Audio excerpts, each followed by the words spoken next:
들으신 것처럼 윤 대통령 변호인단이 오늘 처음으로 입장을 밝힌 겁니다. 정리를 해드리면 내란 혐의에 대해서 일부러 같이 동의도 하지 않는다라는 입장, 또 공개 변론이 열리게 된다면 법정에서 당당하게 입장을 피력할 것이다 라고 했습니다. 네, 공석인 헌법재판소 재판관 3명에 대한 임명권을 놓고도 공방이 이어지고 있는데요. 손정혜 변호사 그리고 YTN 백준규 기자와 짚어보도록 하겠습니다. 두 분 어서 오세요. 안녕하세요. 예, 어서 오세요. 예. 자, 변호인단이 오늘 첫 입장을 밝혔는데요. 변호인단 구성이 백종규 기자. 예. 변호인단 구성이 다 완료가 된 겁니까? 아직 완료되지는 않은 상황입니다. 예. 윤 대통령 측 변호인단 구성에 관여하는 석동현 변호사가 오늘 브리핑을 했다고 김다현 기자가 전해드렸죠. 예. 석동현 변호사. 예. 석동현 변호사가 김홍일 전 방송통신위원장이죠. 예. 윤갑근 변호사가 합류를 하기로 했다. 이 정도로 밝혔고요. 그리고 이제 윤 대통령을 돕기로 한 분들이 이제 조율을 하고 있는 상황이고 예. 아직 변호인단 선임계 제출은 다 안 된 상태다. 이렇게 밝혔습니다. 또 그래요? 오늘 사무실 계약 이런 것들도 조만간 알려질 것이라고 밝혔는데요. 며칠 내로 대통령의 동의를 거쳐서 정제된 입장을 변호인단의 정제된 입장을 좀 밝힐 것이다. 이런 내용도 밝혔습니다. 아, 그래요? 그럼 추가 입장이 곧 나오겠네요? 네, 그렇습니다. 네, 윤 대통령과 근무 인연이 있는 검찰 출신 선배들이죠? 네, 맞습니다. 석동현 변호사, 김홍일 지금 전 방송통신위원장, 윤갑근 변호사 이렇게 3명이 지금 알려져 있는데요. 석동현 변호사 같은 경우에는 윤석열 대통령의 최측근으로 꼽히는 인물입니다. 40년 지기로 알려져 있는데 서울대법대 79학번 대학 동기로 알려진 상황입니다. 2012년에 서울 동부지검장을 끝으로 검찰을 떠났는데요. 지난 대선에서 윤석열 대통령의 캠프 특보 단장을 맡았고요. 2022년 윤 대통령이 지금 재임할 당시죠. 민주평화통일자문위원회의 사무처장도 지냈습니다. 김홍일 전 방송통신위원장 같은 경우에는 윤 대통령의 검찰 선배죠. 서울중앙지검 3차장 검사를 했고요. 부산 고등검찰청장 등을 임명한 특수통 검찰 출신입니다. 그렇군요. 대검 중수부장 시절에 윤 대통령이 중앙수사 2과장이었습니다. 같이 근무를 했거든요. 윤갑근 변호사 같은 경우에는 대구 고검장 출신인데 윤 대통령이 대구 고검에 좌천됐을 때 함께 일하면서 인연이 있었다 이렇게 알려지고 있습니다. 알겠습니다. 잘 들었습니다. 세 사람 모두 검찰에서 인연이 있는 검사 출신 변호사인데요. 손정혜 변호사님. 변호인단이 더 크게 꾸려질 가능성도 있을까요? 일단은 변호인단이 여러 가지 갈래로 업무 부담을 해야 되는 사건입니다. 일단 헌재의 심판을 대비하는 변호인단이 필요할 수 있고요. 실무적으로 서면을 작성하는 변호사, 대내적으로 어떤 메시지를 전달하는 변호사 각각의 역할을 구성한다고 한다면 내란 수사에도 대응해야 되잖아요. 네, 헌재 심판에 대응할 사람, 그리고 내란죄 수사에 어떤 전념해서 서류 작업을 하고 증거 조사를 할 사람, 또는 반론을 구체적으로 할 사람 여러 명이 필요할 여지가 있기 때문에 다수의 변호인단을 확보해 서 유기적으로 이제 업무를 이제 실행해야 되는 사건이라서 조금 더 실무적인 변호사들도 조금 참여해야 될 필요성이 있고 그 때문에 변호인단 구성에 시간이 조금 소요되는 것으로 보입니다. 네. 오늘 변호인단이 밝힌 내용들을 좀 보면 내일은 일단 출석하지 않겠다 이렇게 밝혔고 또 공조변 역시 출석 요구를 거부한 것으로 본다 이렇게 얘기를 하고 있거든요. 앞으로 절차는 어떻게 되는 거죠? 일단 공조본과 검찰 모두 소환 불응에 대응해서 체포영장을 검토하고 있다라고 입장을 밝히고 있는 상황에서 출석을 예정한 날짜에 우리는 나갈 수 없다. 그리고 아직 변호인단이나 변론에 필요한 시간이 확보되지 않았다라고 대통령실에서 주장하는 상황이라서 검찰과 공조본에서 검찰은 21일까지라고 지금 소환 일정의 그 데드라인을 정하고 있습니다. 만약에 대통령과 검찰이 21일 안에 일정을 조율해서 이날 온다라고 이제 약정이 된다라고 한다면 소환 불응이라고 해석할 여지는 없죠. 이미 조율된 날짜에 나오기로 했으니까 그때는 체포를 검토하지 않을 것이나 어떠한 약속과 어떠한 일정에 대한 조율 없이 지금 소환 일정을 계속 어긴다고 한다면 수사기관 중 일부는 실제로 체포를 검토할 가능성도 있고요. 결국은 21일까지 일정 조율이 되는지가 관건 같습니다. 현직 대통령이 직접 법정에 나올 가능성도 높아지고 있는 것 같더라고요. 법정뿐만 아니라 수사 때문에라도 여러 차례 이제 소환 조사도 불가피하지 않을까라는 생각도 들고요. 한 번의 소환 조사로 끝나지 않을 가능성이 있습니다. 왜냐하면 각각의 계엄 지휘군이 여러 명이고 거기서 나오는 진술과 윤 대통령의 진술이 불일치하는 경우엔 대질 조사라든가 그를 확인하는 과정에 2차 소환, 3차 소환 조사도 불가피한 측면이 있기 때문에 소환 조사는 상당 부분 수의 이루어질 가능성이 매우 높다. 그만큼 예. 방대한 사실관계에 대한 확인이 필요하기 때문입니다. 지금 검찰과 경찰 모두 소환을 통보한 상태잖아요. 그런데 여러 가지 이유로 지금 불응하고 있는 거잖아요. 언제쯤 소환에 응할 것으로 보세요? 일단 21일로 경찰이 데드라인을 했기 때문에 예. 가능한 한 21일 토 전에 조사를 받는 것이 윤 대통령에게도 훨씬 더 도움이 되지 않을까라는 생각이 들고요. 왜냐하면 예. 검찰과 지금 공조본에서는 이미 주요 핵심 피의자들에 대한 신병이 확보되어 있습니다. 구속영장이 발부되어 있는 상황이기 때문이죠. 그렇다고 한다면 가장 정점에 있는 사람에게 일주일, 2주일 이상의 시간을 줬는데 더 달라고 하는 요구에 응하기보다는 예. 증거인멸 가능성을 막기 위해서라도 신속하게 신병 확보를 해야 되는 필요성이 높아지는 상황이기 때문에 네. 요주를 넘어서는 글쎄요. 수사기관이 체포를 시도할 가능성이 높아지지 않을까 합니다. 그렇군요. 그런데 예. 이제 경찰의 출석 요구는 거부한 것으로 본다. 오늘 공조본이 이렇게 밝혔는데 그렇다면 이게 검찰에 출석하겠다 이런 의지를 보여준 거다 이런 분석도 나오더라고요. 윤 대통령 입장에선 검찰을 채택할 실익이 많다라고 해석이 되고 실제 그럴 가능성이 높아지고 있는 것 같습니다. 안타깝게도 검경이 합동수사로 좀 유기적으로 서로 연기에 대해서 조사를 했다라고 한다면 하루 일정에 경찰이 묻고자 하는 질문과 검찰이 묻고자 하는 질문을 같이 실행할 여지가 있는데 예. 혼선을 빚고 있다라는 측면이 있는 것이고요. 예. 일단은 검찰 입장에서는 지금 우리가 기소권을 행사할 수 있고 특히 예. 구속영장 실질 과정에서 경찰 수사와 관련된 사건을 수사할 수 있다라는 여지를 줬기 때문에 그에 대한 수사를 적극적으로 하겠다라는 것이고 특히 예. 피의자 측에서 검찰을 선택해서 소환에 응한다고 한다면 조사를 또 이행하지 않을 수가 없기 때문에 네. 현재로서는 검찰과 조율된 날짜에 소환 조사가 이루어질 가능성이 좀 높아지는 것 같습니다. 그렇게 보시는군요. 예. 지금 뭐 검경이 서로 신병 확보를 위해서 소환을 지금 통보한 상황인데요. 잠깐만요. 속보가 들어온다고요? 예, 속보가 들어오면 또 전해드리겠습니다. 예. 백종유 기자한테는 예. 경찰, 공수처, 국방부, 조사본부 이렇게 함께 조사하고 있죠. 공조수사본부. 오늘 대통령실 경호처 압수수색을 시도했다고요? 네, 그렇습니다. 예. 공조수사본부가 대통령실 경호처 보관되는 서버를 압수수색하기 예. 위해서 지금 대기를 하고 있는 상태인데요. 대통령실 경호처가 지금은 이제 대치를 이어가고 있는 상황입니다. 네. 네, 조지호 경찰청장의 보안 전화, 그러니까 비화폰의 통신 기록 등을 확인하기 위해서 예. 별도로 이제 영장을 발부받아서 집행을 시도하고 있는 상황입니다. 아, 그래요? 지금 예. 아직 시도하고 있는 단계예요? 지금도 아직도 대기하고 있는 아, 상황입니다. 그래요? 예. 이 비화폰 같은 경우에는 도청과 통화 녹음 방지 프로그램이 설치돼 있는데요. 그렇기 네. 때문에 이 통화 내역을 확인하려면 이 서버를 확보를 해야 됩니다. 예. 이게 왜 이걸 확보하려고 하냐면 조지호 경찰청장이 계엄 당시에 비화폰으로 윤 대통령과 6차례 통화를 했다고 밝혔거든요. 그렇기 때문에 그때 6차례 통화 때 어떤 내용들의 통화를 했는지 네. 또 어떤 내용들로 어떤 기간에 통화를 했는지 이걸 밝히기 위함인데요. 아. 지금 아직까지는 지금 대치가 이어지고 있는 상황입니다. 그렇군요. 그리고 윤 대통령이 경찰 수장들과 계엄 3시간 전에 만났다는 곳 안가가 있지 않습니까? 네, 맞습니다. 거기 압수수색 영장을 신청했는데 기각이 됐다고 해요. 예, 맞습니다. 예. 삼청동 안가죠. 안전가옥이라고 하는데요. 네. 원래 그 전에 이제 청와대가 있던 곳에 예. 바로 옆에 있는 곳입니다. 경찰이 대통령실 안가의 압수수색을 신청을 했는데 법원이 기각했다. 안가 주변하고 그다음에 안가를 이제 압수수색하기 위해서 신청을 한 건데요. 법원이 기각한 이유가 나왔습니까? 네, 법원이 예. 이제 전해진 겁니다. 아. 법원은 압수수색의 필요성이 인정되지 않는다 이렇게 기각 사유를 밝혔는데 예, 예. 이것도 이제 전해진 내용인데요. 아, 그래요? 예, 그렇습니다. 윤 대통령이 이제 안가가 왜 중요하냐면 계엄 3시간 전에 조지호 경찰청장, 김봉식 서울청장 등과 예. 함께 이곳에서 이제 회동을 했다는 거 아니에요? 그러니까요. 예. 근데 그때 이제 회동 당시에 윤 대통령이 이 청장들한테 A4 용지 한 장을 줬단 말이에요. 그 A4 용지 한 장에 이제 장학 기관들이 적혀 있었다. 네. 조청장 등이 이렇게 밝혔기 때문에 예. 이 A4 용지를 확보하기 위해서 또 증거 인멸에 어떤 정황이 있는지 확인하기 위해서 예. 일단 계속 압수수색을 하려고 노력하고 있는데 네. 법원이 한 차례 기각했습니다. 알겠습니다. 잠시만요. 손정혜 변호사한테 물어보기 전에요.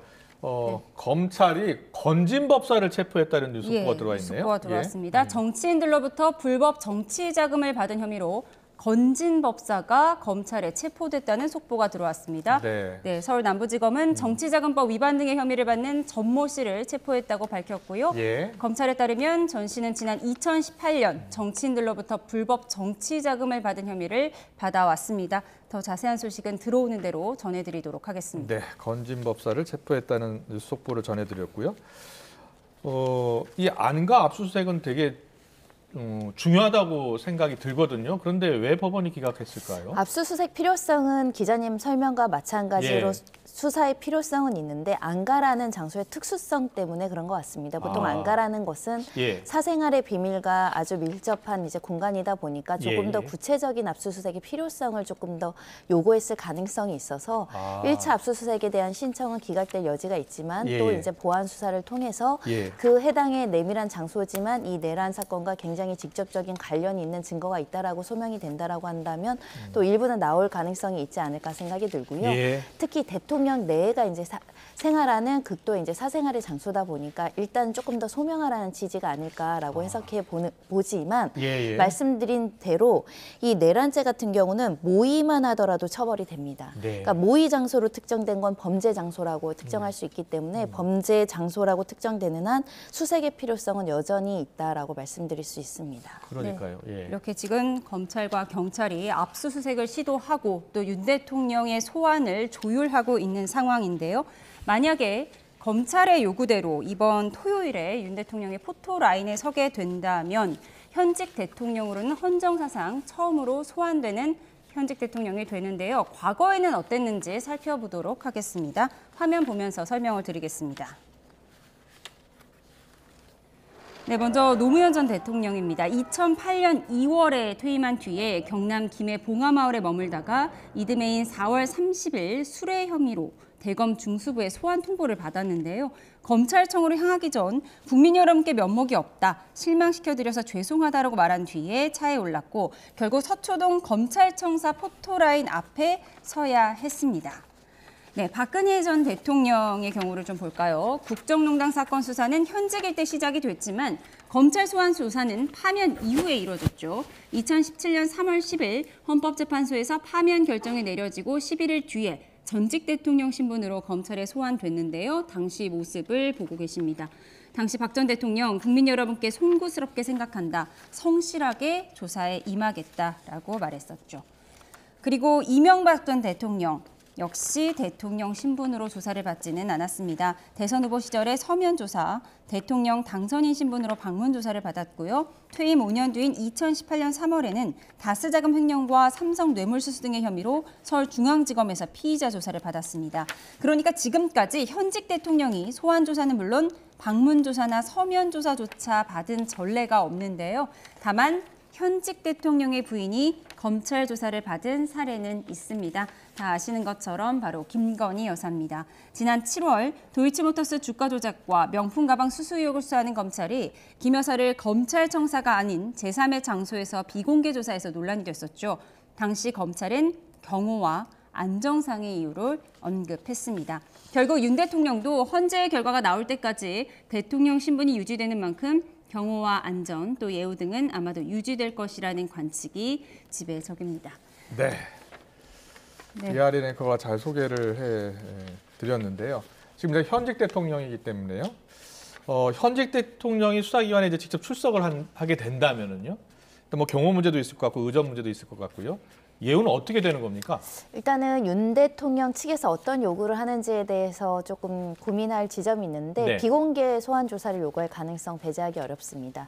다만 현재 윤 대통령의 어떤 성향상 예. 이 탄핵 가결 이후에도 국민들 앞에서 대국민 담화로 본인의 입장을 이야기를 했거든요. 예. 그럼 내가 검찰 소환 과정에서도 당당하게 공개 소환 조사하고 조사받기 전에 국민들에게 대국민 담화 형식으로 자신의 입장을 공개적으로 이야기하겠다라고 선택할 여지도 있습니다. 그래서 두 가지 경우 중에 어느 것이 이제 타당한지는 조금 더 지켜봐야 될 것 같고요. 현재 우리가 그 포토라인 문제 때문에 지난 민주당 정권에 포토라인과 관련한 인권 수사 관련해서 규칙들이 많이 개정이 됐죠. 그랬죠. 예. 그래서 수사관들이 고의적으로 의도적으로 계획해서 포토라인을 만드는 것은 어렵습니다. 예. 다만 이제 피의자 측에서 여기에 앞서서 입장을 밝히겠다라고 하는 것까지 허용되지 않을까라는 예. 생각을 하고요. 비공개 소환 조사를 한다고 한다면 국민들 입장에서는 그래도 대통령 입장에서 이제 국민들에게 향하는 메시지를 보고 싶다 이럴 여지도 있기 때문에 예. 조금 더 고심되는 측면이지만 현재로선 대통령에 대한 수사 기간의 예우는 어떻다 정해진 게 없습니다. 재량 예. 사항이라는 점 그렇군요. 말씀드리고 싶습니다. 예. 근데 만약에 윤 대통령이 출석 요구에 계속 불응을 한다면 나중에 파면 사유가 하나 더 추가된다 이런 분석도 있더라고요. 네, 이제 박근혜 전 대통령 사례를 들어서 이렇게 예, 이야기를 하는 예. 것 같은데요. 예, 박근혜 전 대통령 같은 경우에는 애초 약속과 달리 검찰과 특검 수사에 협조적이지 않았습니다. 아. 그렇다 보니까 헌재가 탄핵 심판 결정문에 국민 상대로 진실성 없는 사과를 하고 국민에게 예. 약속을 지키지 않았다 이렇게 또 밝혔고요. 예. 또 이런 언행을 보면 피청구인의 헌법 수호 의지가 분명하게 드러나지 않다 이렇게 판단을 내렸습니다. 아. 윤석열 대통령이 계엄 선포와 관련해서 법적, 정치적 책임 문제를 회피하지 않을 것이라고 예. 밝힌 상황이잖아요. 예. 그렇기 때문에 윤 대통령이 수사 협조하지 않으면 박 전 대통령과 똑같은 행태가 나타나게 되는 건데 예. 이게 헌재가 이 판단을 내릴 때 결정 판단을 내릴 때 이 부분도 참고하지 않을까 싶습니다. 그렇군요. 예, 잘 들었고요. 윤 대통령 관련 수사에 이어서 헌법재판소 탄핵 심판 관련해서 좀 물어보겠습니다. 헌법재판소가 23일까지 예. 23일까지 일단 탄핵 심판 답변서를 요청한 상황이죠. 어떻게 진행되고 있습니까? 네, 지금 윤 대통령 같은 경우에는 예. 헌재가 보낸 국회에 탄핵 소추안 의결서를 16일부터 지금까지 이제 수령하지 않은 상황입니다. 아, 그래요? 예, 예. 이제 헌재 공보관이 대통령에게 되게 송달 중이다. 그리고 아. 대통령실에서 이제 확실한 접수 확인을 해주지 않고 있는 상황이다. 이렇게 밝히고 그래요? 있는 예. 상황인데요.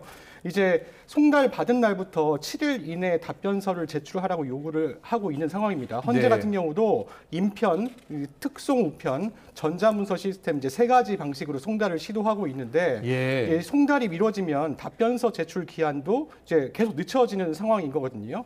그래서 대통령실은 계속해서 이제 일일 특송 우편이나 전자문서 인편으로 계속 보내겠다 이런 입장입니다. 그렇군요. 네, 그렇기 예. 때문에 일단 계속 이제 윤 대통령 측의 입장을 보면 예. 대리인 선임계도 제출을 안 한 상황이기 때문에 예.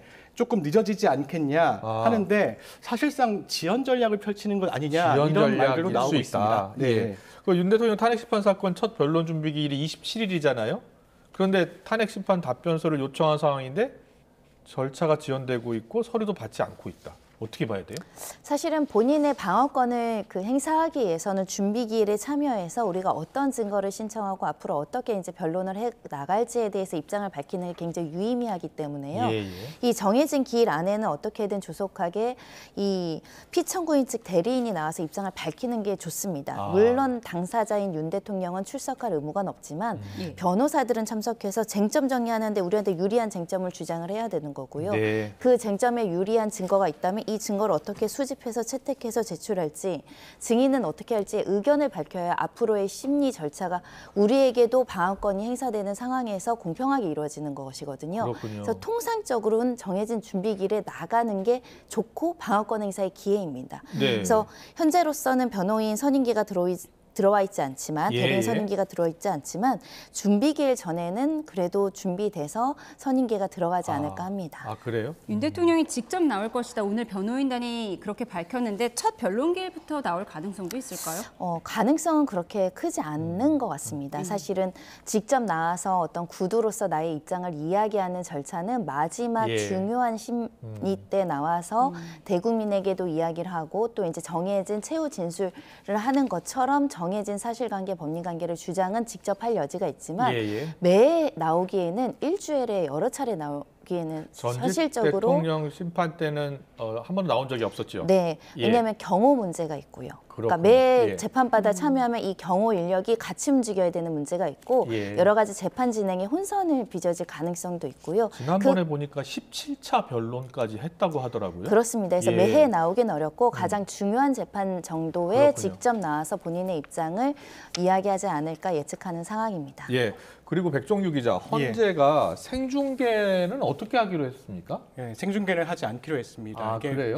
박근혜 전 대통령과 같은 상황을 이제 비교를 했는데요. 아, 그랬군요. 예. 현재는 이제 윤 대통령 탄핵 심판 변론을 생중계하지 않을 방침이다 이렇게 밝혔는데요. 공개 변론을 생중계할 수 있다라는 얘기가 많았었잖아요. 네, 그렇습니다. 예. 변론 이후에 예. 녹화 영상으로 제공할 예정이라고 아, 밝혔습니다. 녹화 영상으로는 공개한대요? 네, 그렇습니다. 아. 이제 박근혜 대통령 탄핵 심판 당시에 변론을 생중계한 사실이 없었고 예. 이때도 녹화 영상을 제공했다. 이렇기 때문에 윤석열 대통령 탄핵 심판의 경우에도 그때와 같은 기준을 적용한다. 이렇게 밝히고 있습니다. 알겠습니다. 잘 네. 들었습니다. 네, 그런가 하면 헌법재판소가 6인 체제에서 사건 심리가 가능하다는 입장을 오늘 거듭 밝혔는데요. 이 공석인 3명 재판관 입장을 두고 정치권 공방이 가열되고 있습니다. 어떤 점이 논란인지 과거 사례를 그래픽과 함께 보도록 하겠습니다. 네, 2016년 12월 박근혜 전 대통령의 탄핵 소추안 의결로 황교안 권한대행 체제가 시작됐죠. 탄핵 심판이 진행되던 중 2017년 1월 박한철 헌재 소장의 임기가 종료됐고요. 박 전 대통령 탄핵이 인용된 후인 3월 13일 이정미 헌법재판관의 임기도 종료가 됐습니다. 당시에도 지금처럼 황 권한대행이 후임을 임명할 수 있느냐 이걸 놓고 법리 토론이 이어졌는데요. 황 대행은 박 소장의 후임은 임명하지 않았고 이정미 재판관의 후임만 임명을 했습니다. 그런데 여기서 두 가지 경우의 차이가 있습니다. 박 헌재 소장은 대통령 추천 노씨였고요. 탄핵 결정이 나기 전에 퇴임을 했다는 점입니다. 이정미 재판관은 대법원장 추천 몫이었고 탄핵 결정이 난 뒤에 퇴임을 했습니다. 지금 국민의힘 권성동 원내대표가 탄핵 결정 전에 권한대행이 재판관을 임명하면 안 된다. 바로 이 논리가 이 시점에 초점을 맞춘 것이고요. 민주당에서는 지금 공석인 3명의 재판관 자리는 국회 추천 몫이기 때문에 임명해야 한다. 이렇게 주장하고 있습니다. 그런데 2017년에는 여야가 정확하게 다른 입장이었는데요. 듣고 오겠습니다. 그 부분에 대해서는 변호사님한테 물어볼게요. 대법원장이 추천을 하고 대통령 권한대행이 임명하는 절차를 최소한 한 달 전에부터는 밟아야 되는 것이 아닌가 이렇게 우리 헌법기관의 구성이라든가 우리 국민들의 기본권 보장 또 헌법재판소의 안정적 운영을 위해서 필요하다는 것이 대통령이 아닌 권한대행이 헌법재판소장이나 헌법재판관에 대해 임명할 수 없다는 것이 대다수 헌법학자들의 의견입니다.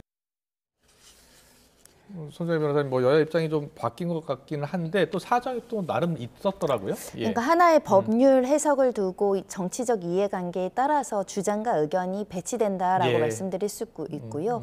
일단 지금 현재 이 탄핵 가결 이후에 국무총리가 권한대행을 하고 있잖아요. 예. 권한대행할 수 있다라고 되어 있는 권한에는 이 법률과 헌법에서 권한을 행사할 수 있는 권한의 설정 범위가 없습니다. 예. 열거 규정도 없고 제한 규정도 없다는 것은 행사할 수 있는 필요성이 있는 권한은 대행자로서 권한을 행사할 수 있다고 해석하는 것이 통상적인 법리이고요. 예. 그렇다고 한다면 민주적 정당성이 부여되지 않는 국무총리가 보통의 대통령으로서의 강력한 대통령제의 권한을 행사하는 수준에 이르지 않는 한 이렇게 임명권에 대해서 동의하는 수준의 임명권은 행사할 수 있다고 해석하는 것이 좀 당연한 해석이 수준이 아닐까 생각하는데요. 예. 다만 정치적 이해관계에 따라서 지금 양쪽의 의견이 정반대로 나오고 그러니까요. 있다. 그러니까 법리에 예. 충실하게 해석하면 될 것 같습니다. 네. 네, 여당 입장을 보면 지금은 권위가 아닌 직무정지 상태이다. 이 점을 강조하더라고요. 현재로서는 뭐 거리라고 볼 그러니까 이렇게 말씀드리면 될 것 같습니다. 사고냐 거리는 이미 해석에 실익이 없는 해석입니다. 예. 이미 탄핵이 가결해서 탄핵이 가결되면 직무 권한 대행이 권한 행사한다는 게 명확하잖아요. 예. 그럼 권한 대행의 문제로 해석을 하면 될 것 같습니다. 예, 알겠습니다. 그리고 어제 속보로도 전해드렸는데요. 그 탄핵 심판 주심이 윤 대통령이 지명한 정영식 재판관이에요. 그렇습니다. 예. 이 때문에 보수적인 재판관이 조금 더 윤 대통령에게 유리하게 어떤 심리를 해서 탄핵 심판이 뭐 인용되지 않을까 봐 우려하는 분들이 있는데요. 네. 저는 그렇게 생각하지 않습니다. 이 탄핵 결정문은요, 박근혜 전 대통령 탄핵 결정문도 그렇지만 역사적으로 수십 년, 수백 년간 후손들이 보는데요. 의견은 좀 다를 수 있습니다. 결정문들을 보시면 다수 의견, 뭐 별개의 의견, 소수 의견 각각의 의견을 개진하는데 이 의견이 정치적인 편향성이나 자신의 어떤 개인의 고유의 철학 때문에 좌지우지된다. 그런 판결문을 재판관들이 쓰지 못합니다. 왜냐하면 내 그렇군요. 이름 석자를 걸고 쓰는 결정문이기 때문에 국민들이 납득할 만한 결정을 하실 거라고 믿는 게 맞는 것 같습니다. 네, 네. 알겠습니다. 마지막으로 이재명 민주당 대표의 재판도 좀 보겠습니다. 헌재 대통령 탄핵 심판 결론이 먼저 나올 것인지, 이재명 민주당 대표의 선거법 위반 재판 결론이 먼저 나올 것인지, 결국 정치권에서 수싸움을 하는 모습인데요. 선거법 위반 재판 지금 어떻게 진행되고 있는 건가요? 네, 이것도 마찬가지로 지연 전략을 쓰고 있습니다. 그것이 피고인에게 유리하다라는 판단하에 변호인과 피고인 측에서 적극적으로 지금 지연시키려고 하는 행동은 또 있다라고 해석하는 것이 지극히 당연한 것 같은데요. 예. 지금 법관 기피 신청 사건이 대북 송금 재판이 이제 이루어진 상황이고 이 법관 기피 신청 같은 경우는 정말 사유가 안 된다 그럼 각하를 시키는데 예. 한번 판단은 받아보자 하면 다른 재판부에 가서 기피 신청 사유가 있는지 없는지를 검토하거든요. 예. 근데 이게 단심이 아니라 기피 신청이 인정되지 않아서 기각 결정을 한다고 하더라도 항고할 수 있고요. 일주일 이내에 항고할 수 있고 그래요? 이 항고 결정에 대해서도 재항고할 수 있습니다. 네. 그러니까 대법원까지 이제 판단을 받을 수 있는 가능성이 있으면 요걸 판단하는데도 최소 한두 달, 또 평균적으로 두세 달까지 갈 여지가 있습니다. 네, 알겠습니다. 잘 들었습니다. 백종유 기자, 예. 이재명 대표 공직선거법 위반 사건은 지금 1심이 11월 15일 났고 예. 그리고 이제 2심이 아직 시작이 안 된 거죠. 예. 언제쯤 시작이 될 것 같습니까? 뭐 아직까지 재판 일정은 정해지지 예. 않은 상황인 것 같은데요. 예. 예, 지금 일단 그 법원에서 재판 일정을 이제 정하고 또 기일을 정해야 되는 상황인데 아직까지는 되지 않은 상태이고 예. 이재명 대표 같은 경우에도 관련 이제 서류를 내야 되고 해야 되는데 예. 아직 그것도 아직 진행이 안 된 상태라고 알고 있습니다. 이거는 지금 소송 기록 접수 통지를 법원에서 피고인 측에 보냈는데 피고인 측에 송달이 안 되는 상황으로 알고 있고요. 변호사 선임계가 안 들어와 있습니다. 변호사 선임계가 들어오면 변호사 사무실로 보내면 송달이 바로 되는데 지금 변호사를 새로 선임한 게 아니에요? 네, 이것 또한 이제 어떻게 보면 조금 더 시간적 여유를 두기 위해서 변호인 선임계도 아직 들어와 있지 않고 이 항소 기록 소송 접수도 받지 않고 있는 상황인데요. 이 기록 접수 통지를 받으면 항소 이유서 제출 기한이 계속 세워지거든요. 그런 만큼 좀 이재명 대표 측도 이 항소심이 무죄로 나오면은 완벽하지만 유죄가 나올 사법 리스크를 대비해서 천천히 결정을 받고자 하는 것으로 보입니다. 네, 양쪽이 수싸움을 하는 것 같습니다. 설명 잘 들었습니다. 지금까지 손정혜 변호사, YTN 백종규 기자와 함께했습니다. 잘 들었습니다. 고맙습니다. 고맙습니다.